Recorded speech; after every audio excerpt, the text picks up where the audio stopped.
can't quite say goodbye to a traditional engine, but you aren't yet ready for a full electric car, then a hybrid is for you. And perhaps this Porsche Panamera could be the perfect stepping stone.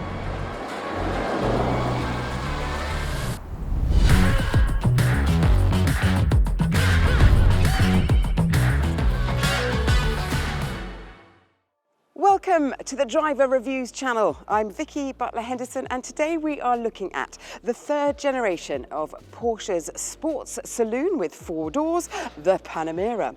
It comes in many petrol guises. There's a V6, a V8, a turbo, rear-wheel drive, 4-wheel drive, and a hybrid. This is the entry-level Panamera 4E hybrid, and it's got an electric range of up to 60 miles. Prices start at £99,000 for this, but because Porsche's options list is so tempting, this one has got around £45,000 worth of extras. There's no dramatic departure in the design of this Panamera, though there have been some tweaks. The front bumper is new with various air inlets, and the front wings have been raised to give more of a step down to the bonnet, similar to Porsche's 911. These matrix LED lights are standard, and they're clever enough to give you maximum illumination, but with technology that doesn't dazzle a driver coming towards you. These ones have been upgraded to HD and tinted at a cost of almost £2,500. A further £300 has been spent on this black window trim instead of the standard silver colour, and I think the whole car looks great, despite it unintentionally reminding me of a car that a dad would bring home after bagging his best ever sales job in the peak of the 1990s. It is, though, an admirably low-slung machine that's now the only body style available. The more estate-bodied Sport Turismo is no longer offered, which is a shame because that was good looking. This one has grown in length over its predecessor by a few millimetres. However, it's still not as long or as tall as BMW's mighty hybrid, the M5. And if you would like to see our review of that car with special guest Tiff Nadell, then please click on the link. Round the back of the Porsche is a quarter light that's more angular than before, and with a continuous tail light and dark sports tailpipes. When it comes to opening the boot, Porsche says this can be done by foot gesture. So let's see, is it going to be a ballerina? Maybe a foot pull swipe? Or my favourite, James Bond's antagonist, Rosa Klebb, and her kick. Yeah. Once the boot is open, take a moment to appreciate the frameless glass, a rare thing. In here, there's 430 litres to 1,264 litres of space, which is not as good as BMW's 5 Series rival or as good as a non-hybrid Panamera, but the rear seats fold almost flat to give a practical shape for loading, and there's a ski hatch with the seats back in place.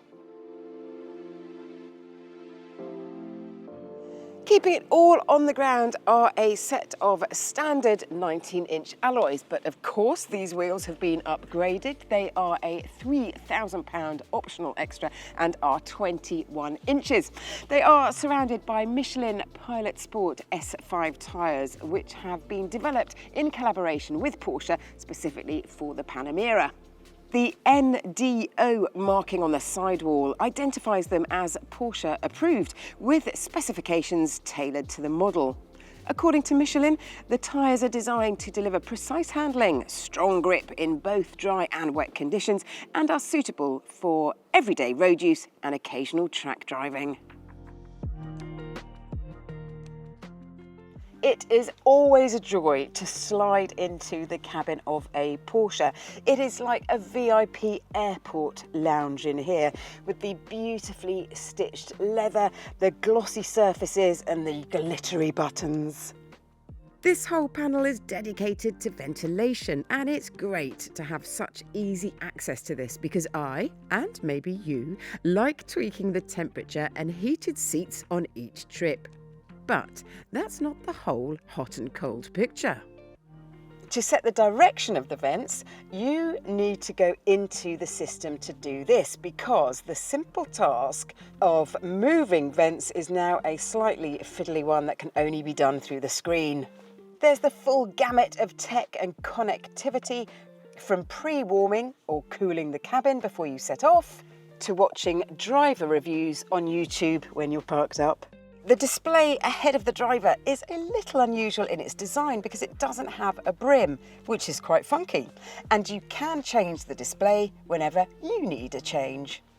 The gear selector is now up here, as first seen in a Taycan, and it works well because you only really need it to start your trip or to reverse. That gives some more storage space where it used to be in the center console, with a wireless charger that's cooled so the phone doesn't get hot in the process, and you can actually feel the gentle blow of air in there. There's some USB-C ports, but the closing of the lid isn't as ergonomic as it should be. You push to open it and therefore should pull to close it, but you don't, you have to push it up again. I know, nitpicking. I'm also a little bit puzzled about this black blank screen ahead of the passenger, which is what you get if you don't pay for a passenger display screen. Surely even a simple Porsche logo would be an improvement there. The seats are a joy to be in though. The standard ones adjust in 8 ways, but these, of course, have been upgraded to move in 14 ways at a cost of just over £1,000. Other notable options are massage seats, all 4 of them for £3,600, a head-up display at just over £1,000.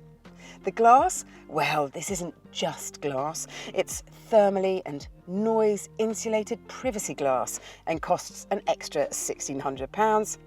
And the panoramic roof that's £1,800, but it does open like a sunroof too. We would like to know what optional extra is essential for you when you're driving. Are you a sucker for a heated seat, or are you a fan of head-up display? Let us know in the comments section. Now, as beguiling as the front half of this car is, I think it's at the back that, well, that really is special. And to help you get out, this car's air suspension lifts to assist. This is called Comfort Entry and is part of another extra. A lot of love and attention has been spent in this cavernous rear to make you feel special. Now, it is strictly a 2-seater, but if you want a 3rd seat, you can buy one. It costs about £700 for a middle seat, but if you're going to go down that route, I suggest you just get a bigger SUV and be done with it. If you want child seats in here, then you have to pay an extra £150 for ISOFIX fixings. Why not free? More options have been ticked back here to make the seats even more luxurious. You can heat them and cool them, and you've got comfort pillows. These cost almost £600. This touchscreen makes you feel included and not just a passenger, and you have control of your section of the cabin's sunscreens. And then there's this neatly packaged section with a pop-up cup holder to grip that coffee, an armrest with storage, and it opens up to give space to long boot loads, which is carpeted too, a nice touch. Just before you settle down and watch more, please press like and subscribe so you're notified each time we post something new. And if you are a Porsche fan, then do have a look at our other reviews on the channel. We've got 911 GTS, a Taycan Cross Turismo, an electric Macan, and lots more.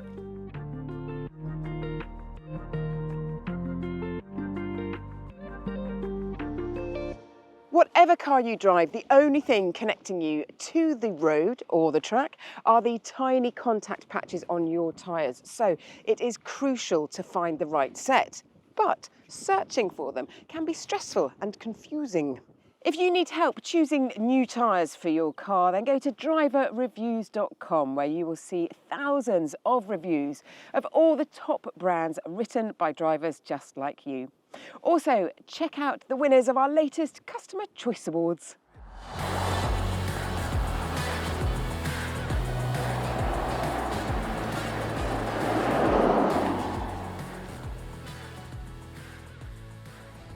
Under the bonnet is a 2.9 litre V6 twin-turbo engine with a new electric motor that recuperates some of the energy that's put back into those electric-only miles. The car will always start in electric mode, and provided that you have recharged the battery, once the engine and the hybrid system and everything wakes up, then you have got at your disposal 470 horsepower and 650 Newton meters of torque. There's hybrid auto mode, which will talk to your route guidance map, and it will work out when best to use electric only miles and when best to use the hybrid engine combination. Or you can take full control of that yourself. In hybrid mode, you can e-hold, so you can hold the electric miles that it's got for you to use when you want to. And there's also e-charge, which allows you to recharge the battery up to 80% full, but only really when you are out of town. And then there's Sport and Sport Plus, where not much juice goes back into the battery, giving you most of it and having no performance sacrifice. And the car will also record your lap time, should your daily commute take you past Silverstone, for example. And yes, there's launch control as standard as well. Now, the performance figures for this car are very similar to the original Panamera Turbo. Figures here are 174 miles an hour top whack and 0 to 62 in 4.1 seconds. Shall we? So, foot on the full brake. I'm in Sport Plus mode, foot on the throttle, launch control activated. Oh! All four corners sit down and thrust you forwards. And if you have forgotten to take your caffeine shot early in the morning, then do not worry, because a little adrenaline shot is just the thing to wake you up. If you need a bit more of that when you're on the move or when you're on a slit road joining a motorway, for example, then you can just press this button here and you get 20 seconds of a short, sharp shock of power to help you overtake. Or just put your foot flat on the throttle. I think it pretty much works out the same. And if you want more of that all of the time, then the range-topping Turbo E Hybrid will hit 62 miles an hour in 2.9 seconds and go on to just over 200 miles an hour. And that is a first for a Panamera. This V6 has got a really sweet sounding voice, but the only way you can really hear it is if you open the window. Oh, otherwise it's just a bit too muffled, sadly. And that's to do with the rules and regulations. Boo.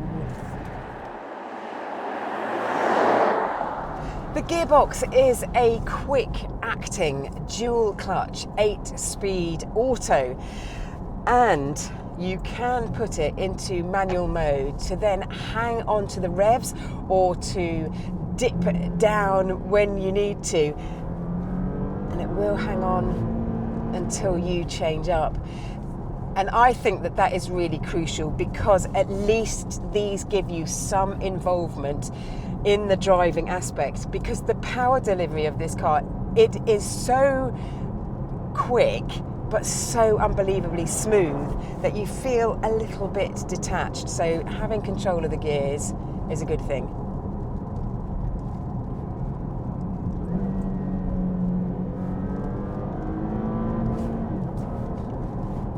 It's a similar story with the handling, which is so utterly competent that it barely needs any input from me to help out or to make a difference. And I know that that is going to sound like I'm terribly, terribly ungrateful, but I feel like I'm being demoted to the status of a mere passenger when I would really like to feel involved. This car is fitted with rear axle steering, an optional extra at around £1,500, and that turns the rear wheels slightly to give more stability at low and at high speeds. But the most impressive thing about this car's handling is the high-tech Active Ride system, and for me that is the must-tick £7,000 option for this car. It gives this car so much poise and agility that makes you think that it is nowhere near as heavy as it is at 2,230 kilograms.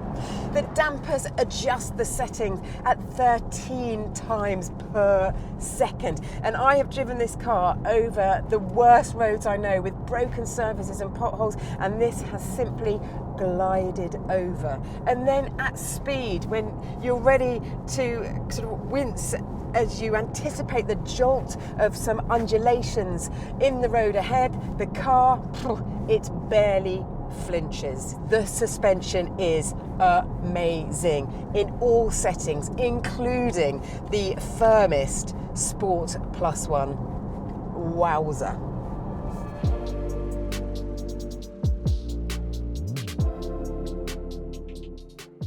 Let's wrap up then with the golden rule about plug-in hybrids. You have to plug them in, and that way you get the maximum out of the tech, the extra weight and the efficiency. And for this particular car with these options, that's 76 miles to the gallon and of course up to 60 miles on electric mode. If you like what you see, but hybrid isn't your bag yet, you can still buy a Panamera with a traditional petrol engine and a starting price that's around £10,000 cheaper than this one. There is a big carrot that dangles over this hybrid, and that is its 8% benefit in kind tax bracket for company car owners, which is where I expect most, if not all, of these cars to find homes. And they will be very welcome additions, particularly if you spend your life on long commutes. It's just a shame that you have to spend half this car's showroom price again to make it feel special. Thank you so much for watching Driver Reviews today. Please let us know your thoughts on the Panamera in the comments section, and please press like and subscribe so that you're notified each time we post something new.